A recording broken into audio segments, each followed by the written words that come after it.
Pemerintah Kota Samarinda kembali menegaskan komitmen pada integritas pelayanan publik lewat agenda penghargaan dan pengundian Gebiar Pajak Daerah 2025 di Ballroom Baprida, Jalan Dahlia, Selasa 2 Desember. Wali Kota Andi Harun menekankan pentingnya kepatuhan pajak sebagai sumber utama pembangunan. Ia juga mengingatkan masyarakat agar tak ragu melapor bila ada oknum yang bermain curang. Silakan catat namanya dan bukti yang ada. Dalam 1x24 jam Pemkot akan ambil langkah tegas dengan pemberhentian, tegasnya. Kegiatan ditutup dengan penyerahan penghargaan wajib pajak teladan dan pengundian hadiah Gebiar Pajak Daerah yang disambut antusias peserta.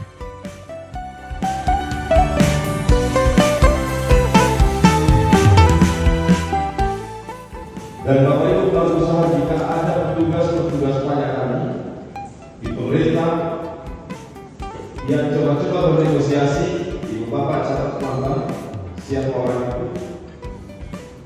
Saya pastikan 1 kali 24 jam jika Bapak Ibu bawa buktinya, selama ada buktinya, 1 kali 24 jam saya pasti buktinya.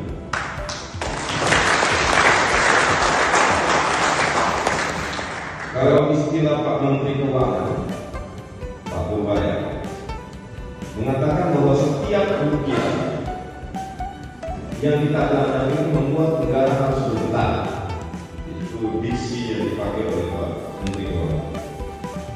Artinya uang yang diberikan harus mengalir dan memberikan manfaat secara langsung bagi masyarakat, bukan tercatat hanya sebagai laporan belakang. Jadi mitigasi dan efisiensi yang akan kita lakukan,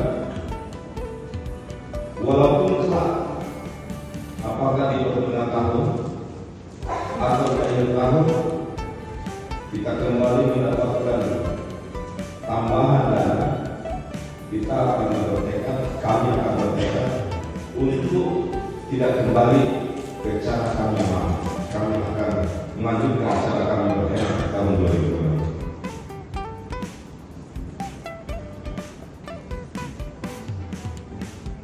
Sekali lagi, semua ini kami sampaikan untuk meyakinkan para pembayar pajak, para pelaku usaha, bahwa insya Allah kami berkomitmen setiap rupiah yang kami dapatkan dari pajak akan kami bacakan sesuai dengan peruntukan untuk manfaat langsung kepada masyarakat.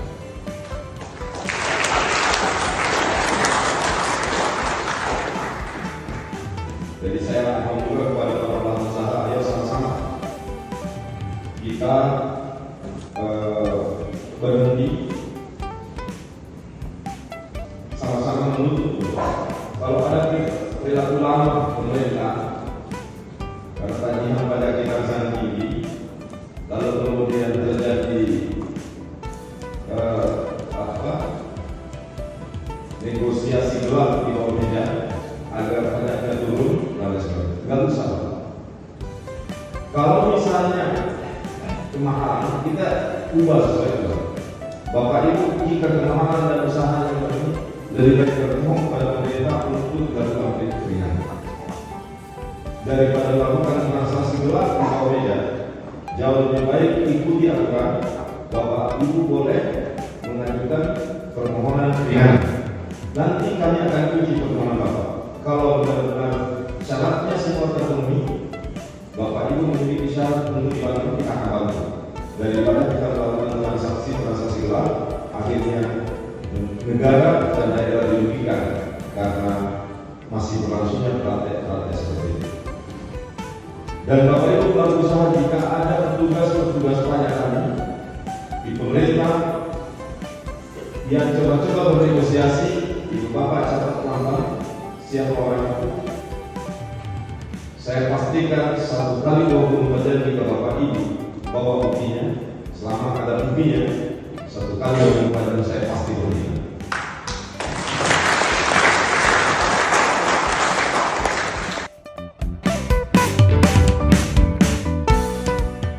Pada Jumat 5 Desember, Wali Kota Andi Harun bersama Wakil Wali Kota Saifuddin Zuhri meninjau progres 4 segmen pembangunan Teras Samarinda tahap 2. Wali Kota menyebut 3 segmen akan tuntas sesuai target Desember.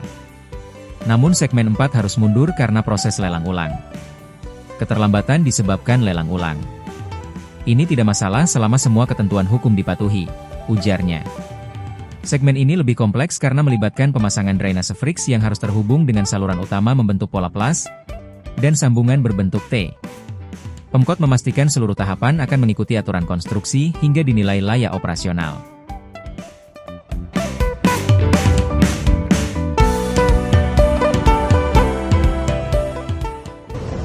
Di teras tahap 2 itu ada 4 segmen. Segmen 1, 2, 3, dan 4. Kalau segmen 1, 2, 3, dan 4 kita optimis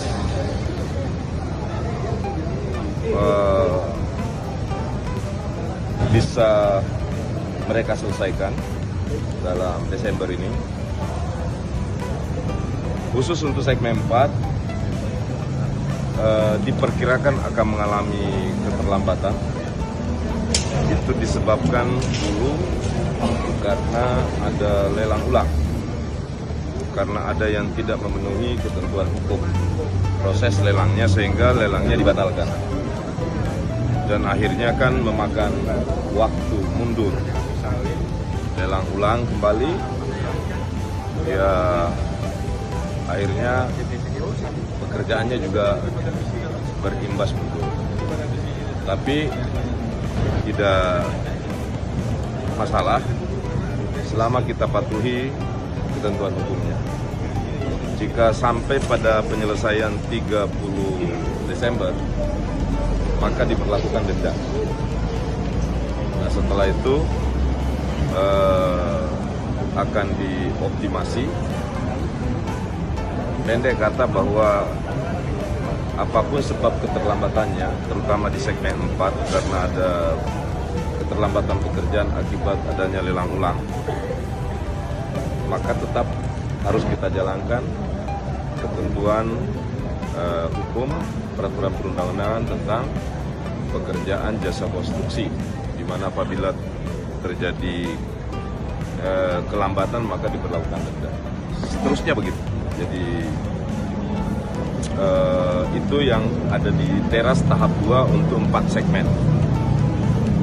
Dan memang segmen 4 itu relatif lebih rumit ya dari sisi teknik, karena itu lebih banyak pekerjaannya pada aspek drainase. Jadi drainase yang kita pasang di sana itu tidak memasang di tempat kerja atau bukan pasangan batu, tapi drainase yang menggunakan precast. Nah, precastnya dibuat di Balikpapan dan akan dilakukan juga connecting terhadap saluran air yang existing sekarang. Selain saluran air, juga ada saluran pembuangan dari arah darat ke laut. Bertemu, kira-kira bentuknya simbol plus itu, sehingga nanti dibutuhkan penyambungan seperti T. T-nya supaya saluran air pembuangan dari arah darat ke arah sungai itu tetap fungsional, sementara di sisi lain konektivitas saluran baru itu tetap berjalan lancar.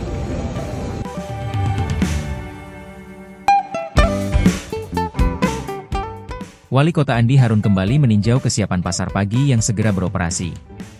Meskipun masih ada 2 pekerjaan tambahan, ia menegaskan bahwa peresmian tidak harus menunggu fasilitas pendukung selesai. Pekerjaan tambahan tersebut meliputi koridor penghubung Pasar Pagi, Citra Niaga, Masjid Darussalam, pemasangan saluran air hingga Jalan Sudirman dan crossing KH Khalid, penyelesaian pagar di Jalan Pandai. Namun hal paling krusial adalah penyiapan sistem tata kelola digital untuk lapak dan toko. Semua pedagang tidak lagi mengandalkan berkas manual. Bukti pemegang hak akan dilengkapi sistem digital. Publik juga bisa mengawasi, ucapnya. Digitalisasi ini sekaligus untuk menekan praktik percaloan dan pengalihan lapak tidak sah yang sering terjadi bertahun-tahun.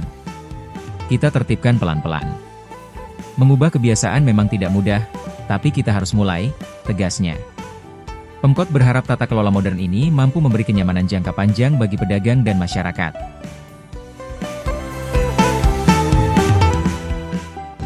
Pertanyaannya kenapa kita belum resmikan sekarang? Seperti yang kami sampaikan sebelumnya bahwa pasar ini kita akan kelola dengan tata kelola, kita usahakan akan menggunakan tata kelola yang lebih baik. Sementara di pasar pagi ini peninjauan ulang sih menjelang peresmian. Secara umum pekerjaan di pasar pagi sudah selesai. Tinggal ada 2 tambahan pekerjaan baru, yakni koridor yang menghubungkan pasar pagi dengan Citra Niaga, termasuk menghubungkan Masjid Darussalam via Jalan Tumenggung ya. Kemudian ada juga pemasangan saluran air dari arah depan sampai ke Sudirman, termasuk pemasangan crossing di sektor Jalan Haji Khalid ya. Dan juga pemasangan pagar di di Jalan Pandai untuk membuat kenyamanan baik dari sisi pedagang dan mobilitas barang dagangan di sisi pasar maupun pemilik warung atau rumah di existing Jalan Pandai. Jadi mereka juga bisa tetap melaksanakan aktivitasnya dan pasar juga terjaga semua sisinya untuk berfungsi menjadi pasar yang baik, pasar yang rapi, termasuk memastikan jalur distribusi, mobilisasi, termasuk bongkar muat barang itu berjalan lancar. Peresmian itu karena 2 pekerjaan yang lain itu tidak berhubungan langsung dengan operasional pasar. Itu menyangkut fasilitas pendukung saja untuk menghubungkan untuk menjadi koridor antara pasar dengan Citra Niaga atau Masjid Darussalam, begitu pula untuk bongkar muat agar ada batas antara jalan dengan wilayah pasar. Pertanyaannya kenapa kita belum resmikan sekarang? Seperti yang kami sampaikan sebelumnya bahwa pasar ini kita akan kelola dengan tata kelola, kita usahakan akan menggunakan tata kelola yang lebih baik, lebih modern. Jadi kita sekarang lagi menyiapkan sistem digitalisasinya. Rencana minggu depan akan paparan di Balai Kota di hadapan saya dengan Pak Wali, karena nanti semua pedagang tidak lagi mengandalkan S-Kartu secara konvensional, tapi bukti pemegang hak atas lapak, toko itu akan diganti atau akan dilengkapi dengan sistem digital. Jadi publik juga bisa mengawasi, karena nanti percaloan berarti Pak? Ya, satu menangkap percaloan, yang kedua kita harus akui secara terbuka bahwa selama ini model tata kelola pasar kita itu memungkinkan terjadinya pengalihan aset, karena seolah-olah ada kesan bahwa para pedagang bebas menyewakan ulang berkali-kali, padahal yang boleh menyewakan itu hanya Pemkot, karena pemilik aset itu adalah pemerintah kota. Nah, kita juga secara pelan-pelan akan edukasi pedagang, karena ada juga dalam prakteknya pengalaman masa lalu, ada yang memanfaatkan situasi, ketemu dengan pedagang atau penyewa yang tidak tahu menahu tentang asal-usul aset, ya mereka pikirnya ini aset mereka memang. Nah, ini kita tertibkan pelan-pelan. Dan itu memang butuh waktu, karena mengubah kebiasaan yang belasan sampai puluhan tahun menjadi tata kelola yang modern berbasis digital itu juga tidak mudah untuk mensosialisasinya ke masyarakat. Tapi kita harus memulai itu, dan insya Allah mudah-mudahan tata kelola pasar kita semakin baik ke depan. Seperti biasa, masyarakat sabar. Di penghujung segmen ini kita bacain komentar-komentar paling menarik dari netizen Samarinda beradab minggu ini. Tresensia Maria. Sehat selalu BPK Wali Kota Samarinda, karena Kota Samarinda rumah kita bersama wajar kita jaga bersama. Hairul A. Sukses sehat selalu Pak Wali Kota YG penting transparansi. Jangan sampai pedagang lama tidak dimasukkan kembali ke pasar pagi. Jangan ada oknum bermain dan menjadikan aset Pemkot jadi ajang bisnis. Ko Hans. Warga Kaltim pastikan Rudi Seno 1 periode, Andi Harun calon gubernur Kaltim 1. Into Niswan. Enggak apa telat selesai, asal tak bermasalah. Misalnya kontraktor jangan sampai tidak bayar kewajiban ke subkon atau toko bangunan. Nah, itu tadi deretan komentar pilihan dari masyarakat Samarinda yang semakin vokal, partisipatif, dan inspiratif. Terus jaga semangat dan partisipasi aktif demi kota yang lebih baik ya. Demi menjaga konsistensi dan harmonisasi antara penggiat media sosial, dukung kami lah ya kan. Dengan terus like, komen, subscribe semua channel media sosial kami di Facebook, Instagram, TikTok, dan YouTube Samarinda Beradab. Pergi ke pasar membeli jamu. Jamu segar diminum pagi. Samarinda maju karena bersatu. Mari dukung program Kota Berbudi.